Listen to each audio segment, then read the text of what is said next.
ಶಹರದಾಗ ಕಾಣೆ ಕಾಣೆ ನಿಂತ ಬುಗುಡಿ. ಶುಭಲಕ್ಷ್ಮಿ ಅವ್ರು ಗೊತ್ತಲ್ಲ, ಜಿ ಕನ್ನಡ, ಅವ್ರ ಓನ್ ಸಿಸ್ಟರ್ಸ್. ಕನಕ ಲಕ್ಷ್ಮಿ ಅವರು comedy Kiladi runner up ಆದ್ರಲ್ಲ, so ಅವ್ರ ಓನ್ ಸಿಸ್ಟರ್. ಎರಡು ಮಕ್ಕಳಾಗಿ ನಾನು ನನ್ನ ಗಂಡನ ಮುಂದೆ ಕುಂತು ಗಂಟೆಲ್ಲ ಆಡಿಸಬೇಕಿತ್ತು. ನೋಡಿ ಸ್ನೇಹಿತರೆ, ಇನ್ನೂ ನಾಟಕ ಅಧಿಕೃತವಾಗಿ ಶುರುನೇ ಆಗಿಲ್ಲ. ಎಷ್ಟು ರಶ್ ಇದೆ ಇಲ್ಲೆಲ್ಲ, ಪೂರ್ತಿ ಟಿಕೆಟ್ಗೋಸ್ಕರ ಮುಗಿ ಬೀಳ್ತಾರಂಥದ್ದು. ಸರ್ ಆಲ್ರೆಡಿ ಟಿಕೆಟ್ ರಶ್ ಇಲ್ಲಿ ಸರ್ ನೋಡಿ, ಈಗಲೇ ಹೊಡೆದಾಟ. ಈ ನಾಟಕನೇ ಗೊಡ್ಸಿ ಜಾತ್ರೆಯಲ್ಲಿ ಪ್ರದರ್ಶನ ಮಾಡಿದ್ವಿ. ಜೈಬೇರಿ ಕಲೆಕ್ಷನ್ ಸಿಕ್ಕಿತ್ತು ಸರ್, ಹೈಯೆಸ್ಟ್. ಎಷ್ಟು? ಸುಮಾರು ಒಂದು 22 lakhs ನಿಯರ್. 18 days, 18 ದಿನಕ್ಕೆ.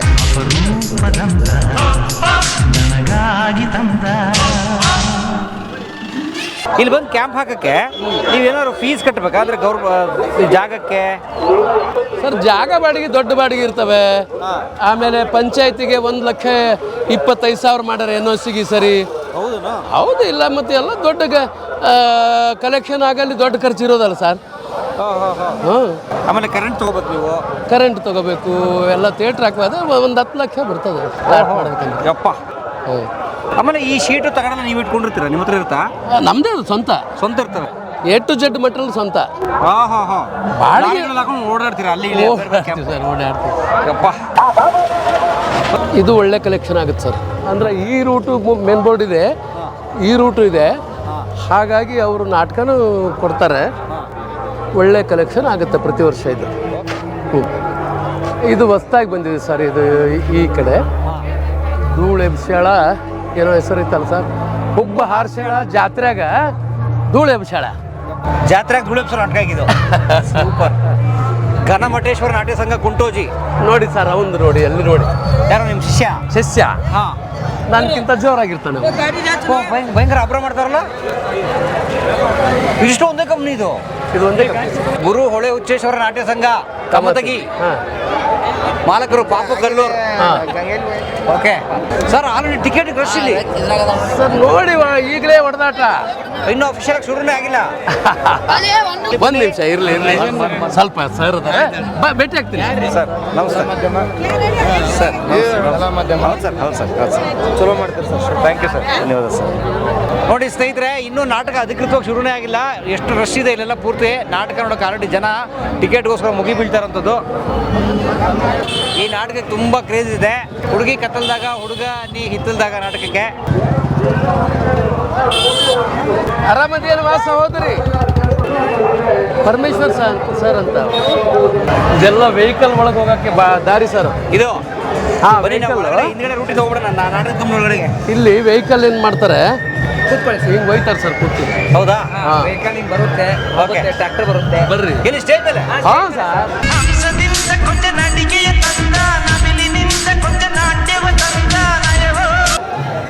ಸರ್ ಪಾಪು ಕಲ್ಲೂರ್ ಅಂಥೇಳಿ ಮೊದಲಿಗೆ ಏನಪ್ಪ ಅಂತಂದ್ರೆ ಸ್ವಿಚ್ ಬೋರ್ಡ್ ಅದು ಮಾಡ್ತಿದ್ದ.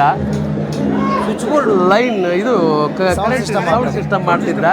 ಹ್ಞೂ ಸರ್. ಆಮೇಲೆ ನನ್ನಲ್ಲಿ ಮುಖ್ಯವಾದ ಪಾತ್ರ ಸಿಕ್ಕಿರೋದು ನನ್ನಲ್ಲಿ ನನ್ನವರು ಯಾರೂ ಇಲ್ಲ ಅನ್ನುವಂಥ ನಾಟಕದಲ್ಲಿ ಒಂದು ದೊಡ್ಡ ಪಾತ್ರ ಆತಗೆ.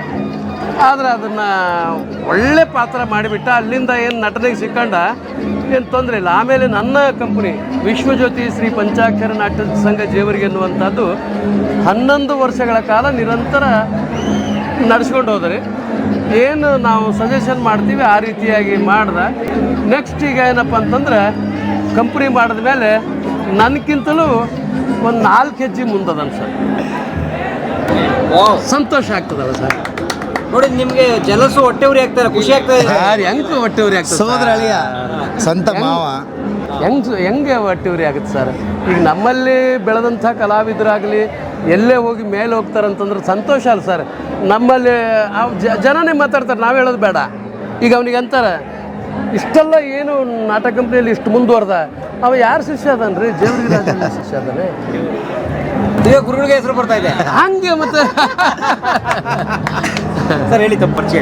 ನನ್ನ ಹೆಸರು ಪಾಪು ಲಿಂಗರಾಜ್ ಕಲ್ಲೂರ್ ಅಂತ. ಮೂಲತಃ ನಾವು ಕೂಡ ರಂಗಭೂಮಿ ಕಲಾವಿದರ ಮಕ್ಕಳೇ. 3 ತಲೆಮಾರುಗಳಿಂದ ಈ ಒಂದು ನಾಟಕದಲ್ಲೇ ನಾವಿದ್ದೀವಿ, ರಂಗಭೂಮಿ ಕಲೆಯಲ್ಲೇ ನಾವಿದ್ದೀವಿ ಸುಮಾರು 3 ತಲೆಮಾರುಗಳಿಂದ. ಈಗ ಸುಮಾರು ಒಂದು 12-13 ವರ್ಷ ನಾನು ಜೇವರ್ಗಿ ಅನ್ನೋ ಸಂಸ್ಥೆಯಲ್ಲಿ ಮಾಮರು ಹೇಳ್ದಂಗೆ ಪಾತ್ರ ಮಾಡಿಕೊಂಡು ಎಲ್ಲ ಕೆಲಸ ಮಾಡಿಕೊಂಡು ಡೌನ್ ಟು ಅರ್ತ್ ಮುಂಚೆಯಿಂದನೂ ಕೂಡ ಸೌಂಡ್ ಸಿಸ್ಟಮ್ ಆಪ್ರೇಟರಾಗಿ ಬಂದಾಗಿಂದನೂ ಎಲ್ಲ ಪಾತ್ರ ಆಗಿರ್ಬೋದು, ಕಂಪ್ನಿ ಜವಾಬ್ದಾರಿಗಳಿಂದ ಸಂಪೂರ್ಣ ಜವಾಬ್ದಾರಿ ನಂಗೆ ಕೊಟ್ಟಿದ್ರು ಅವರು. ಯಾವತ್ತೂ ಯಾವುದಕ್ಕೂ ರೆಸ್ಟ್ರಿಕ್ಷನ್ ಇರಲಿಲ್ಲ. ನನ್ನ ಕಂಪ್ನಿ ಯಾವ ರೀತಿ ನಡೆಸ್ತಾ ಇದ್ದೀನೋ ಅದೇ ಕಂಪ್ನಿ ಕೂಡ ಅದೇ ರೀತಿ ಮುನ್ನಡೆಸ್ಕೊಂಡು ಹೋಗ್ತಾ ಇದ್ದೆ. ಆಫ್ಟರ್ ಲಾಕ್ಡೌನು ನಾನು ಸ್ವಂತ ಕಂಪ್ನಿ ಮಾಡಿ ಸುಮಾರು ಇವತ್ತಿಗೆ 6 ವರ್ಷ ಆಯ್ತು ಸರ್ ಸ್ವಂತ ಕಂಪ್ನಿ ಮಾಡಿ. ಈ ಕಂಪನಿ? ಹಾಂ ಸರ್, ಟೋಟಲ್ ಎಂಟೈರ್ ಕರ್ನಾಟಕದಲ್ಲಿ ಮೂಲೆಗಳಲ್ಲಿ ಕೂಡ ನಾಟಕ ಕೊಟ್ಟಿದ್ವಿ. ಒಂದು ಅವರು ನಮ್ಮ ಕಂಪ್ನಿ ಹೆಸರು ಶ್ರೀ ಗುರು ಹೊಳೆ ಹುಚ್ಚೇಶ್ವರ ನಾಟ್ಯ ಸಂಘ ಕಮತಿಗೆ ಅನ್ನೋ ಸಂಸ್ಥೆ. ಇದು 5ನೇ ಬಾರಿ ನಾವು ಬನಶಂಕರಿ ಜಾತ್ರೆಗೆ ಬರ್ತಾ ಇರೋದು. ಕಂಪ್ನಿ ಸ್ಟಾರ್ಟ್ ಮಾಡಿ 6 ವರ್ಷ ಆಯಿತು. ಎಲ್ಲ ಕಡೆ ಕೂಡ ನಾಟಕ ಪ್ರದರ್ಶನ ನೀಡಿದ್ದೀನಿ ಸರ್. ನಮ್ಮ ಜೇವರ್ಗಿ ಮಾಮವ್ರು ಹೇಳಿದಾಗೆ ಪ್ರತಿಯೊಂದು ಕುಮಟಾ, ಸಿರ್ಸಿ, ಹೊನ್ನಾವರ ಆಗಿರ್ಬೋದು, ಆ ಕಡೆ ಭಾಗ ಹಿಡಿದು ಬೆಂಗಳೂರವರೆಗೂ ಕೂಡ ಕಂಪ್ನಿಗಳನ್ನ ತೆಗೆದುಕೊಂಡು ಹೋಗಿದ್ದೀವಿ. 5 ವರ್ಷಗಳಿಂದ ಅವ್ರ ಮಾರ್ಗದರ್ಶನ ಅಂತ ಹೇಳ್ಬೋದು. ಯಾಕಂದರೆ ಡ್ರಾಮಾಗಳನ್ನು ಯಾವ ರೀತಿ ಆಡಬೇಕು, ಡಬಲ್ ಮೀನಿಂಗ್ಸ್ ಡೈಲಾಗ್ಸ್ ಆಗಿರ್ಬೋದು, ಅಶ್ಲೀಲ ಸಂಭಾಷಣೆ ಯಾವುದೂ ಇರದೇ ಇರುವಂತೆ ಡ್ರಾಮಾಗಳನ್ನು ನಾವು ಅಲ್ಲಿ ಕಲ್ತಿದ್ವಿ ಮುಂಚೆಯಿಂದನೂ. ಯಾಕಂದರೆ ಫಸ್ಟ್ ನಮಗೆ ಮೆಟ್ಲು ಸಿಕ್ಕಿರೋದೇ ಅದು, ನಾಟಕ ಅಚ್ಚುಕಟ್ಟಾಗಿ ಆಡಬೇಕನ್ನೋ ಮೆಟ್ಲು ಸಿಕ್ಕಿರೋದ್ರಿಂದ ಅದೇ ನಾನು ಫಾಲೋ ಅಪ್ ಮಾಡ್ಕೊಂಬಂದು ಸುಮಾರು 5 ವರ್ಷಗಳಿಂದ ನಾಟಕವನ್ನು ಪ್ರದರ್ಶನ ಮಾಡ್ತಾ ಇದ್ದೀನಿ. ಯಾವ ರೀತಿ ನಮ್ಮ ಜೇವರ್ಗಿ ಸಂಸ್ಥೆಯಲ್ಲಿ ನಾಟಕಗಳು ಆಡ್ತಾ ಇದ್ವು ಅದೇ ರೀತಿ ಫ್ಯಾಮಿಲಿ ಸಮೇತ ನೋಡುವಂಥ ನಾಟಕಗಳನ್ನ ನಾನು ಕೂಡ ಪ್ರದರ್ಶನ ಮಾಡೋಕ್ಕೆ ಪ್ರಯತ್ನ ಪಟ್ಟಿದ್ದೀವಿ. Total entire ಟೀಮ್ನವರು.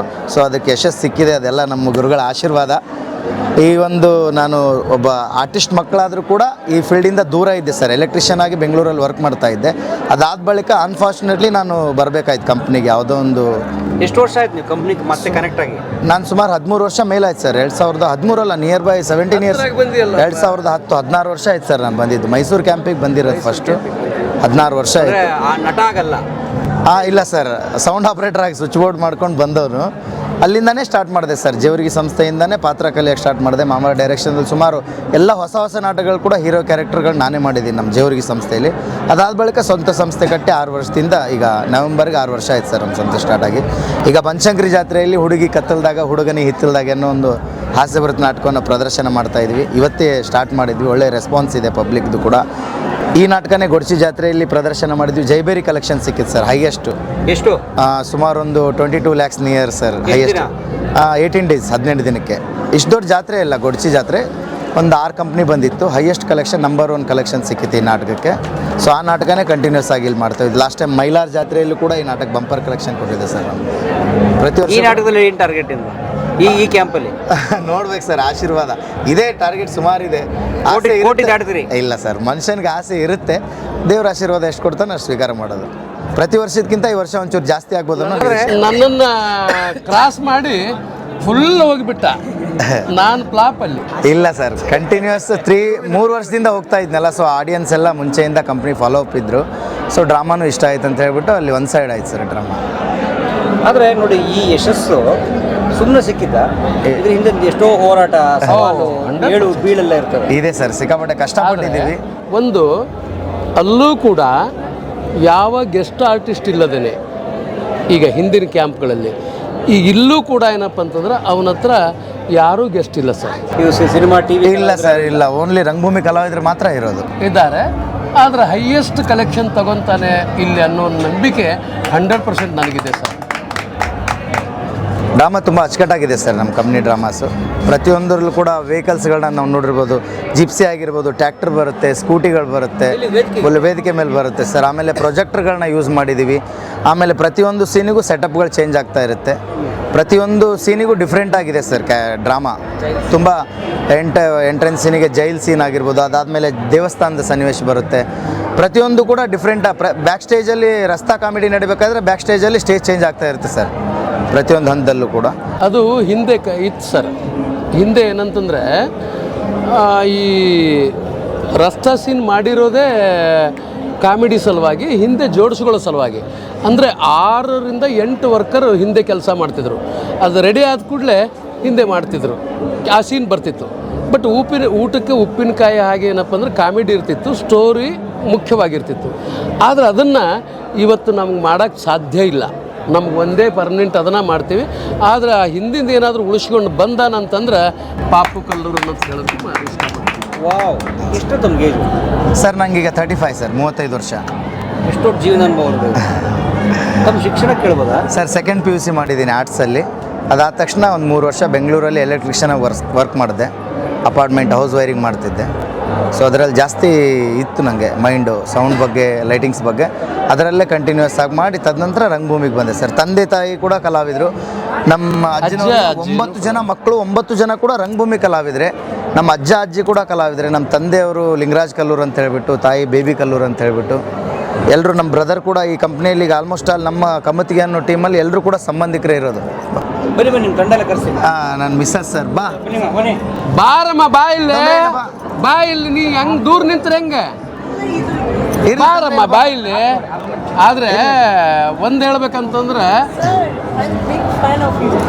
ನಾನು ಎಲ್ಲ ಎಪಿಸೋಡ್ಸ್ನ ನೋಡ್ತೀನಿ. ಆಲ್ಮೋಸ್ಟ್ ಇತ್ತೀಚೆಗೆ ಸ್ವಲ್ಪ ನೋಡೋಕ್ಕಾಗಿಲ್ಲ, ಬಟ್ ನಿಮ್ಮದು ಫಸ್ಟಿಂದ ನಾನು ನೋಡಿದ್ದೀನಿ. ನನ್ನ ಪ್ರೇರಣೆ ಸರ್ ಸ್ಫೂರ್ತಿ ಕಂಪ್ನಿ ಮಾಡೋಕ್ಕೆ ಮುಂಚೆಯಿಂದನು. ಕನಕಲಕ್ಷ್ಮಿ ಪಾಪು ಕಲ್ಲೂರ್ ಅಂತ ನನ್ನ ಧರ್ಮಪತ್ನಿ. ಹೆಸರಲ್ಲೇ ಚಿನ್ನ ಇದೆ. ಹಾಂ ಸರ್. ಸರ್ ಸೊ ನನ್ನ ಲೈಫಿಗೆ ಬಂದಮೇಲೂ ಕೂಡ ಚಿನ್ನನೇ ಆಗಿದೆ ಸರ್. ಹಾಂ, ಪ್ರೌಡ್ ಇದೆ ನನಗೆ. ಹೆಂಗೆ ಪ್ರತಿಯೊಂದು ಇದರಲ್ಲೂ ಕೂಡ ಅವಳು ನಂಗೆ ಸಪೋರ್ಟ್ ಮಾಡ್ತಾ ಇರ್ತಾಳೆ. ಸೊ ಹಾಂ ಸರ್, ಕಂಪ್ನಿ ಮಾಡ್ಬೇಕನ್ನೋ ಥಾಟ್ ಬಂದಿರೋದೇ ಅವಳಿಂದ. ಮಾಡೋಣ ಅಂತೇಳಿ ಹಿಂಗೆ ಥಾಟ್ ಬಂತು. ಸೊ ರಂಗಭೂಮಿಯಲ್ಲೇ ಸರ್, ಆರ್ಟಿಸ್ಟೇ ಸರ್, ಮುಂಚೆಯಿಂದನೂ ಆರ್ಟಿಸ್ಟೇ. ಹವ್ಯಾಸಿಯಲ್ಲಿ ಜಾಸ್ತಿ ಮಾಡ್ತಾ ಇದ್ಲು. ತಾಳಿಕೋಟಿ ಕಂಪ್ನಿಯಲ್ಲಿ ಪಾತ್ರ, ನಮ್ಮ ಬ್ರದರ್ ಎಲ್ಲ ಪಾತ್ರ ಮಾಡಬೇಕಾದ್ರೆ ಅಲ್ಲಿಂದನೇ ಪಾತ್ರ ಮಾಡ್ತಾ. ಅವ್ರ ತಂದೆಯವರು ಕೂಡ ಕಲಾವಿದರೆ. ಶುಭಲಕ್ಷ್ಮಿ ಅವ್ರು ಗೊತ್ತಲ್ಲ, ಜಿ ಕನ್ನಡ, ಅವ್ರ ಓನ್ ಸಿಸ್ಟರ್ ಸರ್. ಕನಕಲಕ್ಷ್ಮಿ ಅವರು comedy Kiladi runner up ಆದ್ರಲ್ಲ, so ಅವ್ರ ಓನ್ ಸಿಸ್ಟರ್. ಎಷ್ಟು ವರ್ಷ ಆಯ್ತು ಮದುವೆಗೆ? 2 years. 2 ವರ್ಷ ಆಯ್ತು. ಹಾಂ, ಸೊ ಕಂಪ್ನಿ ಚೆನ್ನಾಗಿ ಹೋಗ್ತಾ ಇದೆ. ಓಕೆ, ಚೆನ್ನಾಗಿ ಹೋಗ್ತಾ ಇದೆ. ನೋಡಿ, ಕಲಾವಿದರಾಗಿ ಯಾವುದೋ ಕಂಪ್ನಿಲೋ ಅಥವಾ ಯಾವುದೋ ಕಾರ್ಯಕ್ರಮಗಳಲ್ಲ ಆ್ಯಕ್ಟ್ ಮಾಡೋದು ಬೇರೆ, ಆದರೆ ಕಂಪ್ನಿ ನಡೆಸುವ ಸವಾಲುಗಳು ಬೇರೆ ಬೇರೆ. ಮುಂದೆ ಚೆನ್ನಾಗಿ ಸೊ ಏನೇನು ಸವಾಲು ಇರುತ್ತೆ ಮೇಡಮ್? ತುಂಬ ಇರುತ್ತೆ ಸರ್. ಮೊದಲನೇದಾಗಿ ನಾನು ಎಲ್ಲರಿಗೂ ಹೊಸ ವರ್ಷ ಶುಭಾಶಯ ಹೇಳ್ತೀನಿ. ಆ್ಯಂಡ್ ಇವರಿಗೆ ಅವರಂದ್ರು ನಾನು ಸ್ಫೂರ್ತಿ ಅಂತ, ಅದು ತಪ್ಪು. ಅಲ್ಲಿ ನಿಂತಿದ್ದಾರಲ್ಲ, ಅವರು ನಿಜವಾದ ಗುರುಗಳು. ಅವರು ಅಪ್ಪಾಜಿ, ನಾನು ಅಪ್ಪಾಜಿ ಅಂತಲೇ ಕರಿತೀನಿ. ನನ್ನ ಅಪ್ಪಾಜಿ ಕುಮಾರ್ ಶಿರ್ಸಿ ಅಂತ. ಅವರು ನಂಗೆ ತಂದೆ ಸಮಾನನೇ. ಯಾಕಂದರೆ ನನ್ನ ತಂದೆಯವರು ಅವರೆಲ್ಲ ಒಂದೇ ವಯಸ್ಕರು. ಆ್ಯಂಡ್ ಅವರು ಕೂಡ ರಂಗಭೂಮಿಲಿ ತುಂಬ ಜನರಿಗೆ ಪ್ರೇರಣೆ. ಅದರಲ್ಲಿ ಇವರಿಗೆ ತುಂಬ ಪ್ರೇರಣೆ. ನಾನು ಜೊತೆಗೆ ನಿಂತಿದ್ದೀನಿ ಅಷ್ಟೇ. ಆಮೇಲೆ ಇನ್ನೊಂದು ನೀವು ಕೇಳಿದ್ರಿ ತುಂಬ ಸವಾಲಿರುತ್ತೆ ಅಂತ. ಡೆಫಿನೆಟ್ಲಿ ತುಂಬ ಸವಾಲಿರುತ್ತೆ. ಅದನ್ನು ಎಲ್ಲ ಕ್ಷೇತ್ರದಲ್ಲೂ ಸವಾಲು ಇದ್ದೇ ಇರುತ್ತೆ. ಇದು ಇವಾಗ ತುಂಬ ಚೆನ್ನಾಗಿ ಅಪ್ಡೇಟ್ ಆಗ್ತಾ ಇದೆ ರಂಗಭೂಮಿ. ಅದು ತುಂಬ ಖುಷಿ ಇದೆ. ನಮ್ಮಂಥ ಯುವ ಪ್ರತಿಭೆಗಳು ಇದನ್ನು ಇನ್ನೂ ಚೆನ್ನಾಗಿ ಬೆಳೆಸಬೇಕು. ನಶಿಸಿ ಹೋಗ್ತಾ ಇದೆ, ಇದರಲ್ಲಿ ಬೆಳೆಸಬೇಕು, ಉಳಿಸ್ಬೇಕು ಅಂತ ತುಂಬ ಜನ ಕಲಾವಿದ್ರ ಮಕ್ಕಳು ಬೇರೆ ಬೇರೆ ಕಡೆ ಉದ್ಯೋಗ ಮಾಡೋ ಅವಕಾಶ ಇದ್ದರೂ ಕೂಡ, ಈವನ್ ನಾನು ಕೂಡ ಎಜುಕೇಟೆಡ್, ನನಗೆ ಅವಕಾಶ, ನಂದು ಡಿಪ್ಲೊಮಾ ಇನ್ ಎಜುಕೇಷನ್ ಆಗಿದೆ ಆ್ಯಂಡ್ BA ಆಗಿದೆ. ನನಗೆ ಹೊರಗಡೆ ಜಾಬ್ ಮಾಡೋ ಅವಕಾಶ ಇದ್ದರೂ ಕೂಡ ನನಗೆ ಆ್ಯಕ್ಟಿಂಗ್ ಅಂದರೆ ತುಂಬ ಇಷ್ಟ. ಹೇಗೆ ಟಚ್ ಬಂತು ಆ್ಯಕ್ಟಿಂಗ್ದು? ನನ್ನ ತಂದೆ ಕಲಾವಿದರು. ನನ್ನ ತಂದೆ ವೃತ್ತಿ ರಂಗಭೂಮಿ ಕಲಾವಿದರು. ನಾಟಕಗಳನ್ನ ಬರೀತಾರೆ. ಅಂದರೆ ಇಲ್ಲಿ ಅವ್ರನ್ನ ಕುಮಾರ್ ಶಿರ್ಸಿ ಅಂತ ಕರೀತಾರೆ. ಅವರು ಒರಿಜಿನಲ್ ಹೆಸರು BR ನಾಯ್ಕ್ ಅಂತ. ಶಿರ್ಸಿ ಅವರು. ಹೌದು. ಅವರು ಅಂಕಲ್ ಎಲ್ಲ, ಅವರೆಲ್ಲ ಒಟ್ಟಿಗೆನೆ ಮೇ ಬಿ ಒಂದೇ ವಯಸ್ಕರ್ ಅಂತ ಅನ್ಕೋತೀನಿ ನಾನು. ಅವರೆಲ್ಲರ ಸ್ಫೂರ್ತಿಯಿಂದ ನನಗೂ ಆ್ಯಕ್ಟಿಂಗ್ ಅಂದರೆ ತುಂಬ ಇಷ್ಟ. ಆ ಒಂದು ದಾರಿಯಲ್ಲಿ ಇವರು ನನಗೆ ಪರಿಚಯ ಆದರು. ಮದುವೆ ಆಗೋ ಟೈಮಲ್ಲೇ ಅವ್ರು ನಂಗೆ ಪರಿಚಯ ಆಗಿದ್ದು. ಅದಕ್ಕಿಂತ ಮುಂಚಿತವಾಗಿ ಅವರ ಫ್ಯಾಮಿಲಿಯವರೆಲ್ಲ ಗೊತ್ತಿತ್ತು ನನಗೆ. ಮದುವೆ ಆಗಬೇಕು ಅನ್ನೋ ಸಂದರ್ಭದಲ್ಲಿ ಇವ್ರು ನಂಗೆ ಪರಿಚಯ ಆದರು. ಆಮೇಲೆ ನಂಗೆ ಅನ್ನಿಸ್ತು ನನಗೂ ಆ್ಯಕ್ಟಿಂಗ್ ಬಗ್ಗೆ ಇಷ್ಟ ಇದ್ದಿದ್ದರಿಂದ, ಓಕೆ, ಒಬ್ಬ ಕಲಾವಿದ್ರನ್ನೇ ಮದುವೆ ಆದರೆ ನಾನು ಇನ್ನೂ ಹೆಚ್ಚಿನ ರಂಗಭೂಮಿಯಲ್ಲಿ ಸೇವೆ ಮಾಡ್ಬೋದು. ಆ್ಯಂಡ್ ನನ್ನೆಲ್ಲ ಏನು ಕನಸುಗಳು, ಅವ್ರ ಕನಸುಗಳು ಒಂದೇ ರೀತಿ ಆಗಿದ್ದರಿಂದ ನಾವಿಬ್ಬರು ತುಂಬ ಚೆನ್ನಾಗಿ ಜೀವನದಲ್ಲಿ ಮುಂದೆ ಹೋಗ್ಬೋದು ಅಂತ ಅನ್ನಿಸ್ತು. ಎಲ್ಲ ರೀತಿ ನಮಗೆ ಇಷ್ಟ ಆಯಿತು. ಓಕೆ, ಮನೆಯವ್ರ ಒಪ್ಪಿಗೆ ತಗೊಂಡು ನಾವಿಬ್ಬರು ಮದುವೆ ಮಾಡ್ಕೊಂಡ್ವಿ. ರಂಗಭೂಮಿಗೆ ಇವತ್ತೇನಂದ್ರೆ ಪೂರ್ತಿ ಕಣ್ಣು ಅಂತಂದರೆ ಇವರಿಬ್ಬರು. ಅಂದರೆ ಯಾವ ರೀತಿಯಾಗಿ ನಾಯಕ ಮತ್ತು ನಾಯಕಿ ಅಂತ ಹೇಳ್ತೀವಲ್ಲ, ಆ ಥರನಾದ ಪಾತ್ರ ಇವ್ರನ್ನ ಮೀರಿಸೋರು ಇಲ್ಲಿ ಇಲ್ಲ ಅಂತ ತಿಳ್ಕೊಳ್ಳಿ, ಹೆಚ್ಚು ಕಮ್ಮಿ. ಅಯ್ಯೋ, ದೊಡ್ಡ ಮಾತು ಮಾತಾಡ್ತಾರೆ. ಮತ್ತು ಹಂಗೆ ಅಂದಾಗ ಮತ್ತು ಅದು ಆಮೇಲೆ ಆ ಮೈಂಡು ಇದೆ. ಆ ಹೆಣ್ಮಕ್ಳಿಗೆ ಹಂಗೆ ಇದೆ, ಶ್ರಮನೂ ಇದೆ. ಮತ್ತು ಏನಾದ್ರು ಇವತ್ತು ನನ್ನ ಒಂದು ನಿರೀಕ್ಷೆ ಏನಂತಂದರೆ, ಕರ್ನಾಟಕದಲ್ಲಿ ನಂಬರ್ 1 ಮಾಲೀಕರಲ್ಲಿ ಈತನೇ ಬರೋಕ್ಕೆ ಸಾಧ್ಯ ಅಂತ ಹೇಳ್ತೀನಿ. ಇವತ್ತು ಹಿಂದೆ ಫಸ್ಟ್ ಅವರೇ ಗುಡಿಗೇರಿ ಮಾಲಕರು, ಚಿಂದೋಡಿಯವರು, ಚಿತ್ತೂರಿಗೆ ಅವರು, ಆಮೇಲೆ ನಂತರ ಹೊಳೆ ಹುಚ್ಚೇಶ್ವರ ಅಂತ ಅದೇ ಹೆಸರನ್ನು ಇಟ್ಕೊಂಡಾನೆ. ಮತ್ತು ಅವ್ರಿಗಿಂತಲೂ ಜಾಸ್ತಿ ಮೆರಿತಾನಂತ ನಿರೀಕ್ಷೆ ನನಗಿದೆ. Next trending couples. ಹೌದೌದು. ಯಾಕಂದ್ರೆ ಪ್ರೀತಿ ತುಂಬಾ ಜಾಸ್ತಿ, ಅದಕ್ಕೆ ಹಂಗೆ ಹೇಳ್ತಾರೆ. ಇಲ್ಲಮ್ಮ, ಹಂಗಲ್ಲ, ನಿಜವಾಗ್ಲೂ ಹೇಳ್ತಾ ಇದ್ದೀನಿ. ಪ್ರೀತಿ ಅಲ್ಲ ಇದು ಹೇಳ್ತಾ ಇರೋದು. ಬೆಳೆಯುವ ಪೈರು ಮೊಳಕೆಯಲ್ಲಿ ನೋಡು ಅಂತ ಹೇಳ್ತಾರೆ. ಅದವನ್ನ ಮೊಳಕೆಯಲ್ಲಿ ಕಂಡಿದ್ದೀನಿ ನಾನು ಆವಾಗಲೇ. ಆಮೇಲೆ ಇವರು ಒಂದು ಸಮರ್ಥವಾಗಿ ಇಲ್ಲಿ ವೃತ್ತಿರಂಗ ಭೂಮಿಯಲ್ಲಿ ಈ ಥರದ ಜೋಡಿಸಿ ಇಲ್ಲ ಅಂತ ಹೇಳಿದ್ರು ಅಡ್ಡಿ ಇಲ್ಲ. ಮತ್ತು ಹಂಗಿದ್ದಾಗ ಜೊತೆಗೆ ಮೈಂಡು ಮತ್ತು ಆಯ ಮುಂದೆ ಹಂಗೆ ಇಬ್ಬರು ಎಜುಕೇಟೆಡು, ಮತ್ತು ಯಾಕೆ ಬೆಳೆಸಾಕ್ವಲ್ರು ಅಂತ ಬೆಳೆಸ್ತಾರೆ. ವಾಪಸ್ ತಗೊಂಡ್ರೆ ಈ ಮಾತನ್ನ ದೇವರ ಸಾಕ್ಷಿಯಾಗಿ ಹೇಳ್ತೇನೆ, ನನ್ನನ್ನು ನಂಬಿದವರಿಗೆ ನಾನು ಎಂದೂ ಅನ್ಯಾಯ ಮಾಡಿಲ್ಲ. ನಾವಿಬ್ರು ಏನಂದ್ರೆ ತುಂಬಾ ಮೇರು ನಟರನ್ನ ರಂಗ ಕಲಾವಿದ್ರನ್ನ ನೋಡ್ಕೊಂಡು ಬೆಳೆದವರು. ನಮ್ಮ ತಂದೆಯಿಂದ ತುಂಬ ಜನ ಕಲಾವಿದರು ನಮಗೆ ಮಾದರಿ. ನಾನು ಇವಾಗ ಏನಾದ್ರು ಚೆನ್ನಾಗಿ ಪಾತ್ರ ಮಾಡ್ತೀನಿ ಅಂದರೆ ಒಂದು 80% ನನ್ನ ತಂದೆ ಶ್ರಮ ಇದ್ದರೆ ಇನ್ನು 20% ನಾನು ನೋಡಿ ಕಲ್ತಿದ್ದೀನಿ. ಬೇಡ, ತುಂಬ ಕಲ್ತಿದ್ದೀನಿ ಅಂತಲೇ ಅಂದ್ಕೊಳ್ಳಿ, ಇನ್ನೂ ಕಲಿಯೋದು ಸಾಯೋವರೆಗೂ ಇರುತ್ತೆ. ತುಂಬ ಜನ ಒಳ್ಳೊಳ್ಳೆ ಕಲಾವಿದ್ರದ್ದು ನಾನು ಚಿಕ್ಕ ವಯಸ್ಸಿಂದ ನೋಡ್ಕೊಂಡು ಏನು ಬಂದಿದ್ದೀನಿ. ಅವರೆಲ್ಲರ ಒಳ್ಳೊಳ್ಳೆ ಗುಣಗಳನ್ನು ಅಥವಾ ಏನು ಕಲೆಯಲ್ಲಿ ನಾನು ಏನೇನು ಅಳವಡಿಸ್ಕೊಳ್ಬೇಕು ಅದನ್ನೆಲ್ಲ ನಾನು ನನ್ನ ಸ್ವಂತಿಕೆಯಲ್ಲಿ ಅಳವಡಿಸ್ಕೊಂಡು ಇಲ್ಲೇನು ನಾವು ಮಾಡೋಕ್ಕಾಗತ್ತೆ. ಈಗ ಕಮರ್ಷಿಯಲಾಗಿ ನಾವು ಏನೇನು ತೋರ್ಸೋಕೆ ಅದೇ ತಾನೇ ಜನಕ್ಕೆ ಇಷ್ಟ ಆಗೋದು. ನಾವು ತುಂಬ ಸೆಂಟಿಯಾಗಿ ತುಂಬಾ ಏನೋ ಡ್ರಾಮೆಟಿಕ್ ಆಗಿ ಹೋದರೆ ಜನ ಇಷ್ಟಪಡಲ್ಲ. ಈಗಿನ ತಕ್ಷಣ ನಾವು ಸ್ವಲ್ಪ ಸಿನಿಮ್ಯಾಟಿಕ್ ಶೈಲಿಯಲ್ಲಿ ಅವರಿಗೆ ಎಂಜಾಯ್ ಕೊಡ್ತಾ ಕಾಮಿಡಿ ಕಮರ್ಷಿಯಲ್ ಎಲ್ಲ ರೀತಿ ನಾವು ಯೋಚನೆ ಮಾಡಬೇಕಾಗತ್ತೆ. ಅದೇ ಥರ ಯೋಚನೆ ಮಾಡಿ ನಾವು ಥಿಂಕ್ ಮಾಡ್ತೀವಿ. ಒಂದು ಕತೆ ಬಂದಾಗ ಹಿಂಗೆ ಮಾಡಿದ್ರೆ ಹೇಗಿರುತ್ತೆ, ಹೀಗೆ ಮಾಡಿದ್ರೆ ಹೇಗಿರುತ್ತೆ, ಇದಕ್ಕೆ ಈ ಥರ ಟಚ್ ಕೊಟ್ಟರೆ ಹೇಗಿರುತ್ತೆ. ಆಮೇಲೆ ಕೆಲವೊಂದು ನಮ್ಗೆ ತುಂಬ ಆಸೆ ಇರುತ್ತೆ, ಆದರೆ ಅದನ್ನು ಇಲ್ಲಿ ನಮಗೆ ಜಾರಿಗೆ ತರೋಕ್ಕಾಗಲ್ಲ. ಯಾಕಂದರೆ ಇಷ್ಟೇ ಚಿಕ್ಕ ಒಂದು ಪ್ಲೇಸಲ್ಲಿ ನಾವೆಲ್ಲನೂ ಇಮಿಡಿಯೇಟ್ ಫ್ರ್ಯಾಕ್ಷನ್ ಆಫ್ ಸೆಕೆಂಡಲ್ಲಿ ಮಾಡೋಕ್ಕಾಗಲ್ಲ. ಆ ಮೂಮೆಂಟಲ್ಲಿ ಏನು ಮಾಡೋಕ್ಕಾಗತ್ತೆ ಅಂತ ನೋಡಿಬಿಟ್ಟು ಡಿಸೈಡ್ ಮಾಡಿ ನಾವು ಮಾಡ್ತೀವಿ. ಇವಾಗ ಈ ನಾಟಕ ನೀವು ನೋಡಿದ್ರೆ ನಿಮಗೂ ಗೊತ್ತಾಗುತ್ತೆ ನಾವು ಎಷ್ಟು ಪ್ರಯತ್ನ ಪಟ್ಟಿದ್ದೀವಿ ಅಂತ. ನಮ್ಮ ಟೀಮಲ್ಲಿ ಆಲ್ಮೋಸ್ಟ್ ಅಲ್ಲಿ ಎಲ್ಲರೂ ಕೂಡ ಸರ್ ಆರ್ಟಿಸ್ಟ್ ಇದ್ದರೂ ಕೂಡ ಅವ್ರವ್ರ ವರ್ಕ್ಗಳನ್ನ ಮಾಡ್ತಾರೆ ಸರ್. ಬೇರೆ ಟೀಮಿಗೆ ಕಂಪೇರ್ ಮಾಡಿದ್ರೆ ಬರೀ ಪಾತ್ರ ನಿರ್ವಹಿಸೋದಿಲ್ಲ, ಬ್ಯಾಕ್ ಸ್ಟೇಜಲ್ಲಿ ಏನೇ ಕೆಲಸ ಇದ್ರೂ ಕೂಡ ಮಾಡ್ತಾ ಇರ್ತಾರೆ. ಲಾಸ್ಟ್ ಕ್ಲೈಮ್ಯಾಕ್ಸ್ ಸನ್ನಿವೇಶ ನೋಡಿದ್ರೆ ಟೋಟಲಿ ನಾಟಕದಲ್ಲಿ ಲೇಡೀಸ್ ಬಿಟ್ಟು ಎಷ್ಟು ಜನ ಪಾತ್ರ ಎಲ್ಲರೂ ವರ್ಕ್ ಮಾಡ್ತಾರೆ ಸರ್ ಈ ಕ್ಲೈಮ್ಯಾಕ್ಸಿಗೆ. ಸೊ ಫೈರ್ ಬರೋದಿರ್ಬೋದು, ಹ್ಯಾಂಗಿಂಗ್ ಸಿಸ್ಟಮ್ ಆಗಿರ್ಬೋದು, ಆ ಏರ್ ಬರೋದಿರ್ಬೋದು, ಸ್ವಿಚ್ ಬೋರ್ಡು, ಸೌಂಡ್ ಸಿಸ್ಟಮ್, ಪ್ರತಿಯೊಬ್ಬರು ಕೂಡ ಫ್ರಾಕ್ಷನ್ ಆಫ್ ಸೆಕೆಂಡಲ್ಲಿ ನಾವು ಅದನ್ನ ತೋರಿಸ್ಬೇಕಾಗುತ್ತೆ. 5 to 7 minutes ಇದೆ ಸರ್ ಈ ನಾಟಕದ ಕ್ಲೈಮ್ಯಾಕ್ಸು. ಹಾಂ ಸರ್, ಅದರಲ್ಲೆಲ್ಲ ಕತ್ತಿ ಒರೆಸಿ ಅದೆಲ್ಲ ಬರುತ್ತೆ. ಸೊ ಆಮೇಲೆ ಹ್ಯಾಂಗಿಂಗ್ ಮಾಡೋದೆಲ್ಲ ಹಿಂಗೆ ಹಿಡಿದ್ಬಿಟ್ಟು ಹ್ಯಾಂಗಿಂಗ್ ಮಾಡೋದಿದೆ, ಫೈರ್ ಬರೋದಿದೆ. ಅದರಲ್ಲಿ ಎಲ್ಲರೂ ಕೂಡ ವರ್ಕ್ ಮಾಡ್ತಾರೆ. ಟೋಟಲ್ ಫ್ಯಾಮಿಲಿ ನಮ್ಮ ಟೀಮಲ್ಲಿ ಏನಿದ್ದಾರೆ ನೋಡ್ರಿ, ಪ್ರತಿಯೊಬ್ಬರು ಕಾಮಿಡಿ ಆರ್ಟಿಸ್ಟ್ ಇರ್ಬೋದು, ಸ್ಟೋರಿ ಆರ್ಟಿಸ್ಟ್ ಇರ್ಬೋದು, ಎಲ್ಲರೂ ಕೂಡ ಕ್ಲೈಮ್ಯಾಕ್ಸಲ್ಲಿ ಬಂದು ನಿಂತ್ಕೊಂತಾರೆ. ಸೆಟಪ್ ಚೇಂಜ್ ಮಾಡಬೇಕಾದ್ರೂ ಕೂಡ ಅವರು ಸನ್ನಿವೇಶ ಮುಗಿದ ತಕ್ಷಣ ಸೆಟಪ್ ಚೇಂಜ್ ಮಾಡಿಬಿಟ್ಟು ರೆಡಿ ಆಗ್ತಾರೆ ಸರ್. ಸೊ ಟೀಮ್ ವರ್ಕ್ ತುಂಬ ಚೆನ್ನಾಗಿದೆ ನಮ್ಮದು, ಆಲ್ಮೋಸ್ಟ್ ಆಲ್ ಟೀಮ್ ವರ್ಕ್. ಹಿಂಗಾಗಿ ತುಂಬ ಹೆಸರುವಾಸಿಯಾಗಿರೋ ನಟರಾಗಿದ್ರು ಕೂಡ ನಾನು ಆ ಕೆಲಸ ಮಾಡಲ್ಲ, ಈ ಕೆಲಸ ಮಾಡಲ್ಲ, ನಾನು ಆರ್ಟಿಸ್ಟ್ ಅಷ್ಟೇ ಅಂತ ಥಿಂಕ್ ಮಾಡಲ್ಲ. ಈಗ ನನ್ನ ಅಕ್ಕ ಅಂದರೆ ಇವ್ರು ನಮ್ಮ ಅಮ್ಮ ಅಂತ ಆ ಒಂದು ಗೌರವ ಕೊಡ್ತಾರೆ. ಇವರಿಗೆ ಅಣ್ಣ ಅಂತಂದರೆ ನನಗೆ ಅದಕ್ಕೆ ಅನ್ನೋ ಗೌರವ ಕೊಡ್ತಾರೆ. ಎಷ್ಟೋ ಜನ ನನಗೆ ಅಮ್ಮ ಅಪ್ಪ ಅಂತ ಕರೀತಾರೆ. ಸೊ ಆ ಥರ ಒಂದು ಕುಟುಂಬದ ಥರ ಇಲ್ಲಿ 30 ಜನ ಇದೆ ಸರ್ ನಾವು. 30 ಜನ? ಹಾಂ ಸರ್, ಅಷ್ಟು ಬೇಕೇ ಸರ್. ಹಾಂ 30 ಜನ ಇದೆ ಸರ್. 30 ಕುಟುಂಬಗಳಿಗೆ ಈ ನಾಟಕವೇ ಆಧಾರ. ಹೌದು ಸರ್. ನಾನು ಕಂಪ್ನಿ ಪ್ರಾರಂಭ ಮಾಡಿದಾಗಿಂದ ಸರ್ ಮ್ಯಾಕ್ಸಿಮಮ್ 1 ವರ್ಷದಲ್ಲಿ 10 ತಿಂಗಳ ಕ್ಯಾಂಪ್ ಮಾಡ್ತೀನಿ ಸರ್. ಹಾಂ, ಆಮೇಲೆ ಅವರು ಮಾಮಾರ್ದೇನು ಥೀಮ್ ಇದೆ ಆ ಥರ ಡ್ರಾಮಾಗಳನ್ನೇ ಸೆಲೆಕ್ಷನ್ ಮಾಡ್ಕೊತೀನಿ. ಸೋಷಿಯಲಾಗಿ ಏನಾದರೂ ಒಂದು ಮೆಸೇಜ್ ಇರಬೇಕು. ಕಾಮಿಡಿ ಡಬಲ್ ಮೀನಿಂಗ್ಸು ಯಾವ ಥರದ್ದು ಇರಬಾರ್ದು. ಜನರಿಗೆ ಕಾಮಿಡಿ ಕಡಿಮೆ ಇದ್ದರೂ ಕೂಡ ಸಾಕು ಅನ್ನೋ ಲೆಕ್ಕಕ್ಕೆ ಇರಬೇಕು. ಸ್ಟೋರಿಯಲ್ಲಿ ಕೂಡ ಒಂದು ಏನಾದರೂ ಮೆಸೇಜ್ ಇರಬೇಕು. ಅವ್ರ ಥಾಟ್ ಏನಿದೆ ನೋಡಿ ಸರ್, ಆ ಥರನೇ ನಾನು ಕತೆಗಳು ಬಂದಾಗ ಅದರಲ್ಲಿ ಇಲ್ಲದೇ ಇದ್ದರೂ ಕೂಡ ಆ್ಯಡಪ್ ಮಾಡ್ಕೊಳ್ಳೋಕೆ ಪ್ರಯತ್ನ ಮಾಡ್ತೀವಿ ಸರ್ ಪ್ರತಿಯೊಂದು ಟೀಮಲ್ಲೂ ಕೂಡ ಡ್ರಾಮಾದಲ್ಲಿ. ಹೋಗಲಿ, ತುಂಬ ಥ್ಯಾಂಕ್ ಯು ಸೊ ಮಚ್. ಒಳ್ಳೆ ವಿಷಯದ ತಯಾರು ಮಾಡಿದ್ದೀವಿ. ನಮ್ಗೆ ಭಾಳ ಖುಷಿ ಸರ್. ನನಗೆ ದೊಡ್ಡ ಖುಷಿ. ಯಾಕಂದ್ರೆ ಅವನು ಅಷ್ಟು ಉನ್ನತವಾದ ಸ್ಥಾನ ನೋಡಕ್ ನಾನು ಇರಲ್ಲ, ಬಟ್ ನನಗೆ ನಿರೀಕ್ಷೆ ಇದೆ. ಅಲ್ಲ, ಅಷ್ಟು ವರ್ಷ ನನಗೆ ಈ ರಂಗಭೂಮಿಯಲ್ಲಿ ಅತಿ ಹೆಚ್ಚು ನನ್ನನ್ನು ಇಷ್ಟಪಡೋರು, ಆಮೇಲೆ ನಂಗೆ ಬ್ಲೆಸ್ ಮಾಡೋರು ಅಂದ್ರೆ ಅವರು. ಒಳ್ಳೆಯದಾಗಲಿ. Thank you. ಏನು ಗೊತ್ತಾ ಸರ್, ನಾಟಕ ರಂಗದಲ್ಲಿರೋ ಕಲಾವಿದರಿಗೆ ಒಳ್ಳೆ ಅಂದರೆ ಅವಕಾಶ ಸಿಗ್ತಾ ಇಲ್ಲ. ಈ ನಾಟಕ ಅಂದರೆ ಕೆಲವೊಬ್ರು ಏನೋ ಒಂಥರ ಕೆಲವೊಂದು ವೇದಿಕೆಯಲ್ಲಿ ಕೆಲವೊಂದು ಥರ ತೋರಿಸ್ತಾರೆ, ಆ ಥರ ಇರಲ್ಲ. ನಾವು ತುಂಬ ನ್ಯಾಚುರಲಾಗಿ ಆ್ಯಕ್ಟಿಂಗ್ ಮಾಡ್ತೀವಿ. ನಾಟಕ ಅಂದರೆ ಏನೇನೋ ಇವಾಗ ಕೆಲವೊಂದು ಕಡೆ ಪೌರಾಣಿಕ ಈ ಥರ ಎಲ್ಲ ಹೋಗ್ತಾರೆ. ಎಲ್ಲ ಥರ ನಾಟಕನೂ ಆಡ್ತೀವಿ ನಾವು. ಅದಕ್ಕೆ ಸರಿಯಾದ ಒಂದು ರೆಸ್ಪಾನ್ಸ್ ಸಿಗಲಿ ಅನ್ನೋದೇ ನಮ್ಮ ಆಸೆ. ಈಗ ಹೇಗೆ ನೀನಾಸಂ, ರಂಗಾಯಣ ಎಲ್ಲದಕ್ಕೂ ಒಂದು ವ್ಯಾಲ್ಯೂ ಸಿಗುತ್ತಲ್ವ, ಅದೇ ಥರ ಈ ರಂಗಭೂಮಿಗೂ ಒಂದು ಬೆಲೆ ಸಿಗಲಿ ಅಂತ ಅಂಕಲು ಕೂಡ ಹೋರಾಟ ಮಾಡ್ತಿದ್ದಾರೆ. ಅವ್ರ ನೆರಳಲ್ಲಿ ನಾವು ಕೂಡ ಒಂದು ಆಸೆ ಇಟ್ಕೊಂಡಿದ್ದೀವಿ. ಖಂಡಿತ ಆಗುತ್ತೆ. ನಿಮ್ಮಂತ ಎಜುಕೇಟೆಡ್ಸ್ ಬಂದಿರಲ್ಲ, ಆಗುತ್ತೆ. ಅಂದರೆ ಅಕಾಡೆಮಿಕ್ ರೆಕಗ್ನಿಷನ್ ಬೇಕು ಸರ್. ಖಂಡಿತ ಆಗುತ್ತೆ. ಥ್ಯಾಂಕ್ ಯು ಶುಭವಾಗಲಿ. Thank you sir. ನಮಗೆ ತುಂಬ ಖುಷಿ ಆಯಿತು ನೀವು ಬನಶಂಕರಿ ಜಾತ್ರೆಗೆ ಬಂದಿರೋದು, ಅಂಕಲ್ನ ಭೇಟಿಯಾಗಿರೋದು, ನಮ್ಮ ಹತ್ರ ಬಂದಿರೋದು. ಯಾವತ್ತು ಫೋನ್ನಾಗ ಟಚ್ ಇರ್ತಾರೆ ಬರ್ತೀನಿ ಅಂತ ಹೇಳಿದ್ರು. ಅದಕ್ಕೆ ಅಲ್ಲಿ ಕರ್ಕೊಂಡು ಹೋಗ್ಬೇಕಂತಂದ್ರೆ ಮೊದಲು ಇಲ್ಲೆಲ್ಲ ಮುಗಿಸೋಣ, ಮೊದಲು ಕರ್ಕೊಂಡು ನಡ್ರಿ, ಆಮೇಲೆ ಹೋಗೋಣ ಅಂತಂದ್ರೆ ಆಯ್ತು. All the best. Thank you sir. ನಾಟಕ ನೋಡಿ ಸರ್. ಎಲ್ಲಿ ನೋಡ್ತಾನೆ ಕೊಟ್ಟಳಮ್ಮ ಮುದ್ದು ಮನಸ್ಸು ಕೊಟ್ಟಳಮ್ಮ ಹೆಸರು ಕೇಳದೆ. ಕಲಾ ಮಾಧ್ಯಮದ ಎಲ್ಲಾ ಎಪಿಸೋಡುಗಳು ನಿಮಗೆ ಸಿಗಬೇಕು ಅಂತಂದ್ರೆ ಕಲಾ ಮಾಧ್ಯಮ ಯೂಟ್ಯೂಬ್ ಚಾನೆಲ್ನ ಸಬ್ಸ್ಕ್ರೈಬ್ ಮಾಡಿ, ಬೆಲ್ ಐಕಾನ್ನ ಕ್ಲಿಕ್ ಮಾಡಿ, ತಪ್ಪದೇ ಮಾಡಿ. ವಿಡಿಯೋ ನೋಡಿದ್ದಕ್ಕೆ ನಿಮಗೆ ತುಂಬ ಧನ್ಯವಾದಗಳು. ಪುಸ್ತಕಗಳನ್ನು ಓದು ಮನಸ್ಸನ್ನು ಅರಳಿಸುತ್ತೆ, ಬುದ್ಧಿಯನ್ನು ಚುರುಕು ಮಾಡುತ್ತೆ, ಕಾಣದ ಹೊಸ ಲೋಕವನ್ನು ಪರಿಚಯಿಸುತ್ತೆ. ಹಾಗಾಗಿ ಓದುವ ಸಂಸ್ಕೃತಿ ಹೆಚ್ಚಾಗ್ಲಿ. ಧನ್ಯವಾದ.